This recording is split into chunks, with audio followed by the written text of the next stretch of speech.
За сайн байцгаана уу.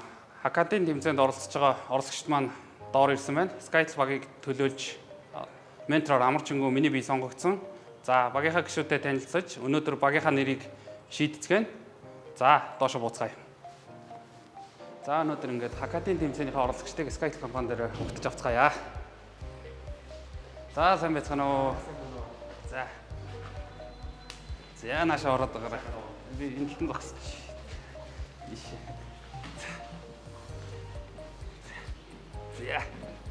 За орцгоё бүгдээрээ манай сүлжээ хамтын нэгдсэн төв байгаа. За тэгээд одоо эндээс за бүгдээрээ ороод ирээрэй.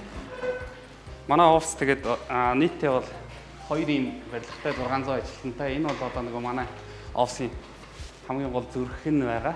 Тэгээд энэ талдаа SKYtel-ийн сүлжээг ингээд бүрэн хяналтанд дор энэ талдаа SKYtel-ийн сүлжээ байгаа. SKYtel-ийн сүлжээгээ тэгэхээр манайд 1500 орчим бааз станц орон даяар ингээд тархан байршилсан байгаа. Бүгднгийнх нь хяналт эндээс одоо 24/7 явдаг.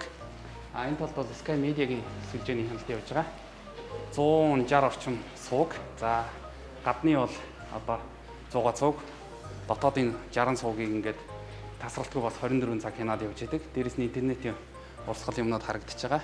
За бүгдээ ийш орцгоё. Дараагийн өрөө манай хөгжүүлэгчд програмчдын өрөө байгаа. Билээ програм хөгжүүлэлтийн алба гэдэг. За тэгээд одоо та бүхэн бас Hackateen тэмцээнд ороод одоо энэ IT-ийн мэргэжил сонгосон залуучууд байгаа учраас одоо та бүхний ирээдүй бол одоо ингээд ийм сайхан гэрэлтэй харагдаж байна гэж манай одоо хамгийн их гэрэлтэй өрөө байна да.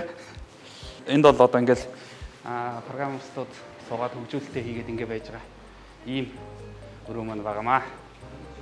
За ер нь бол ийшээ бол гадны хүн бас оруулдгүй. Гэхдээ одоо хүнтэй зочид ирсэн учраас одоо үзүүлж байгаа. Тэгээд энд бол сүүлийн 2 жил баригдсан. Саяны дата дүнтэй харьцуулах юм бол одоо хацсангуу 2-3 шинэ ийм датадууд байгаа. Тэгээд манай том харилцагчдууд одоо оюутгой байгаа, хаан банк байна, апуу байна ингээд ийшээ бол одоо цаатаасаа яг үндсэн ордог хаалга нь бол цаатаасаа.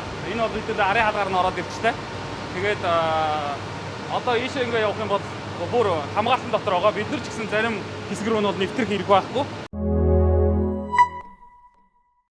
За намайг төвчин гэдэг. Тэгээд би нэст ахлах сургуулиас оролцож байгаа. Тэгээд одоо кодчид 1 жил болж байна.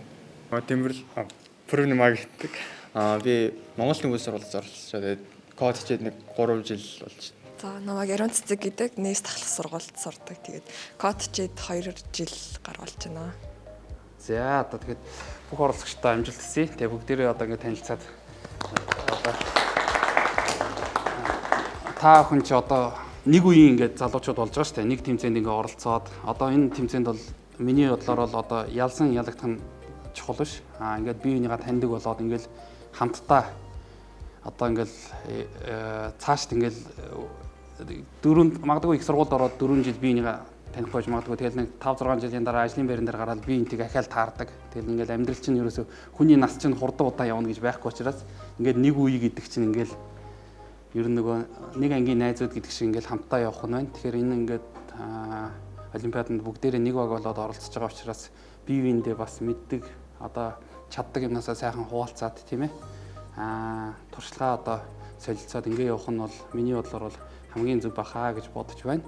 Тэгэхээр бол нэг хуучин та нар шиг 10 жилийн хүүхэд байхдаа дүүнерөө бэлддэг байсан. Тэгээд дараа нь оюутан болоод эхний 1-р курстэй байхдаа бас одоо олон улсын олимпиадад явж байгаа багийг бас 1 жил одоо дасгалжуулагч багшаар нь ажиллаж үзчихсэн. Тэгэхээр бол нэг дээр үеийн одоо 20 жилийн өмнөх нэг тим туршлага байна. Нөгөө талдаа SKYtel компанид одоо ажиллаж байгаа. SKYtel дээр бол сая та бүхэн орж харсан тийм ээ. Бид нарт бол нэг 24 гаруй ингээд програмчдууд бас байгаа. Дотор нь бол янз бүрийн одоо мэдлэгтэй, янз бүрийн туршлагатай залуучууд байдаг. Тэгээд тэр нөөцийг бол бас ашиглах боломжтой гэж харж байгаа. Тэгээд 9 одоо хүүхэд байгаа юм чинь 3-3-аар нь баг болоод хуугаад төсөл дээр ажиллах юм байна. Тэгээд юугаа ярилцъя те. Одоо баг болгон мэдээж хий гэж бодож байгаа одоо юу байгаа билгүй? Санаа байгаа билгүй? Тэрийг нэг нэгтгээд тэгээ одоо хэдүүлээ юу хана штэ тийм ээ. Яаж одоо цааш нь төслийн одоо амжилттай явуулах уу гэдгээ ярилцах нь штэ тийм ээ. Тэгэхээр бол надад бол одоо эхлээд юун төрөнд бага хуваах эхлээд юун төрөнд харилцаа холбоо тогтчих хэрэгтэй байна. Тэгээ бага хуваачвал төслийнхаа сэдвийг сонгоод авчих. Тийм үү? Тэр ажлуудыг хэдүүлээ энэ 7 хоног ингээд дуусчих юм чи эх 7 хоногт багтаагаад амжуулъя. Тэхөө. Тэгээд сая бол ингээд танилцж байгаад нэг сургуулаас орж байгаа би энэгээ таньдаг бас залуучууд байгаа юм ба шүү дээ, тийм ээ.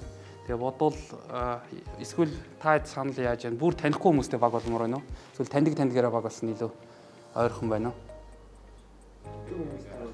Мэддэг хүмүүстэй болвол арай ажиллахад амар бах, тийм ээ. Тэгэхээр түрүүн тэндээс бас зөв санаа хэлжлээ. Ер нь бол амьдрал чинь та нар үргэлж одоо танихгүй мэдхгүй юмтай нүүр тулж амьдрын шүү дээ. Тэгэхээр таньдгаараа баг болох бол амархан. Гэтэл одоо энэ дотор сууж байгаа илүү авьяастай ч юм уу илүү юм сурж болохоор одоо хүүхэд байж болно шүү дээ, тий. Тэгэх юм бол би бол яг зөвлөх нь бол одоо дээр үед бол амар байсан шүү дээ. Нөгөө өндөрөөс нь намруун жигсааж байгаа нэгээс 3 тоол бол ингээ хуучдаг гэсэн нөгөө рандом хувааж байгаа шүү дээ, тий.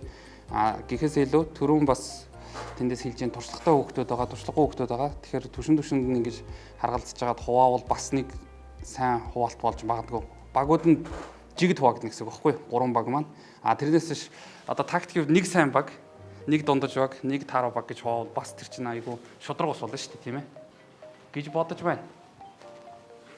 Би бол яаж түрүүний нэг гол асуултанд хариулахад яаж ажилламаар байна гэвэл одоо миний зүгээс бол тусалж чадах бүх юмараа дэмжиж. Тэгээд баг болгонотой нь бол яг тухайн багтанд тааруулаад юу хэрэгтэй вэ? Тэрэн дээр нь одоо дэмжиж ажиллах тийм л бодолтой байна да.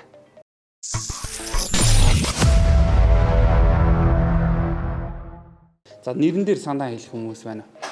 Сайн нөгөө ингээ SKYtel-гээ шууд манай нэрээр явчих чинь тэр бол дими байх гэж бодож байна би бол. Тийм тэгээд нөгөө нэрнээсээ шууд онооны чи 20% манай нөгөө ингээл гоё нэртэй баг орж ирэхгүй бол амар boring нэртэй баг орж ирэх юм бол тэгээд зайлвал нэг тэгээд нөгөө гэрийн даалгавраа хийчихэд ирсэн хүмүүс юм байна гэж шүү дээ. За атлас гэсэн санаа байна. Санаануудаа хэлж байгаа дараа нь санал хураач. Айгүй амархан. 3 санаа гараад ирэнгүүт тэндээс түрүү альфа гэсэн атлас гэсэн өөр за тоглох дуртай хүн ид байна. Бүгд геймерүүд ах өө эдгээр тоглох. Айгүй цөөхөн гар өргөж явах юм. Айгүй цөөхөн гар. 4 5 юм байна те. Гоё шатар матар гэл айгүй тэнд дота тоглолт юм байна. Гоё айгүй добр юм хэлэх хөвгтэй байхгүй нөө FIFA. Баггүй эдгээр гараа өргөчөө тэгээд ямар тоглоом тоглох вэ? Хэлэхгүй шүү. Тим тоглоом тоглолтгүй. Сэрмэн зүрх юу бол хөзөр тэрий чинь тоглосон тооцохгүй зүтэй хөзөр тоглох гэж одоо тоглоом гэж тооцохгүй тий. Тийм. Хаяа наадтай. Тийм наад чинь бол сонирхолгүй. Би бас 2K. За сакс тоглолт юм байна те.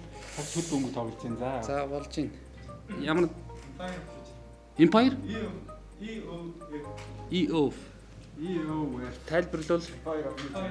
Оо за. За наа чи бол гой сонсож байна. Эсвэл одоо бүгд C мэддэг бол end of file байна шүү дээ. Тэ? За. Ахад нэмэх явахгүй санал ураач тий. За альфа юу яаж болно шүү. Гурван дээр нь санал өгсөн ч болно. Дараа өргөд ячтай. Тэгээ олонхороо шийдчихэ. Альфа дээр санал өгөх хөвгт байна. Альфа. Өөр дэвшүүлчихэд өргөөч. За тэрэн дээр санал гэж байна. За тэгвэл атлас дээр хоёр дахь нэрэн дээр. За бас фейл явлаа. За. EOF. За сүүлийн EOF дээр би өргөжлээ. За яасан тэнд өргөснө үү? Өргөсөн 100% саналаар багийн нэр шийдлээ штэ бүгдээрээ. Тэгэхээр бол бүгдээрээ нэг зорилго дор бас 100% явж чадах юм байна тий. За тэгээд нэрээ шийдчихлээ тий EOF. Хэдүүл та хэд манай оффис дээр ирж уулзаж одоо дараа нь камер хааж гараад хэдүүл манай оффисыг үзье заяа. Тийм манай PC-ний газар үзье. Тэгээ бүгдээрээ сайн хамт үзье. Манайх нөгөө энэ SKYgo-ыг оруулаад зүгээр би өнөөгөө ярьж байгаа шүү. SKYgo-ыг оруулаад амар их одоо манай дээр чинь яг бүх нөгөө байсан кинонуудаа дахиж хөрвүүлэх хэрэгтэй болсон байхгүй. Тэгээд ер нь ингээд тооцоод үзсэн чинь бараг 6-7 сарын ажиллаад тэгээд 40 нөгөө high end PC авч жагаад аим хурдан бүх нөгөө 1800 киногоо зэрэг хөрвүүлсэн байхгүй. Тэгээд конверт хийх гээд нэг том өрөө гаргаж чад 40 PC тавиад яг 4-5 хүн ажиллаж байгаа юм даа гэл хөрвүүлэл тавьчихна. Тэгээд яасан чинь намайг манайхан захирал PC-ний газар байгуулж байгаа юм байна гэж шоолоод.